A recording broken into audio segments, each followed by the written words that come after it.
A landmark diner here in Greektown goes up in flames. Detroit Eatery, the unofficial home for Red Wings fans here in Toronto, has been on the block for more than 6 decades. It took firefighters many hours to get this blaze under control and shut down a long stretch of the Danforth during the morning rush. Right now, damage is pegged at about $500,000.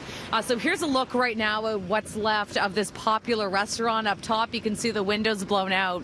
And then on the bottom here, you can see debris is scattered on the sidewalk. In fact, it looks like there's a vending machine with some of those little chip bags on the ground here.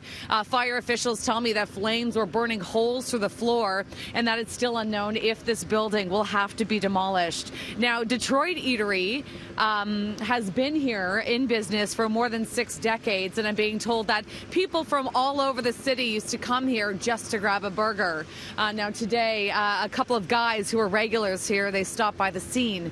They had tears in their eyes. Detroit is a neighborhood institution. It's more than that. It's the whole community.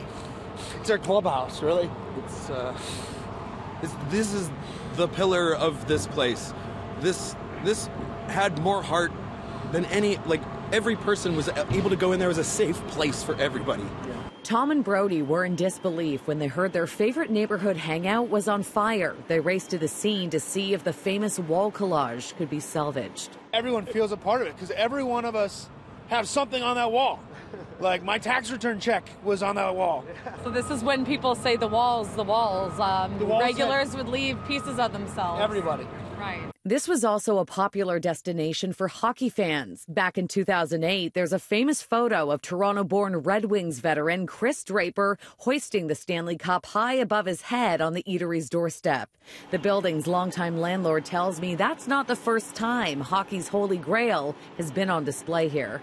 So Detroit's been on this block for at least 60 years. They, the Stanley Cup, they brought it down here, 3-4 times, they put it right in the restaurant on the counter over there, Lots of history. When Detroit won the Stanley Cup there a few times. Other famous faces have been known to stop by for a meal. Regulars tell me the late Gord Downey, among many others. On Saturday morning, you can sit there and there's Rick Mercer and Jim Cuddy, everybody just sitting there doing the local thing, having your breakfast. It's already been a difficult year for the people of this neighborhood after the deadly mass shooting back in July. Brody tells me Detroit has been a place of comfort during those troubled times. It's been a rough year, and this is the rug out from underneath it. So, this is a resilient people. That's the thing, though. That's the thing that, like, after all the shooting and all the garbage that went down, this place was still that pillar. This is breaking my heart. A lot of restaurants can be replaced. This one will have to be rebuilt, and it'll have to be incumbent on a lot of the community to help gather memorabilia to put back in the place and help to make it the same. Now, according to officials, the fire started in the basement and the flames were deep inside the walls, but fire crews were able to stop the fire from spreading to adjoining businesses, including Becker's Bridals here. But I can tell you there was severe water and smoke damage.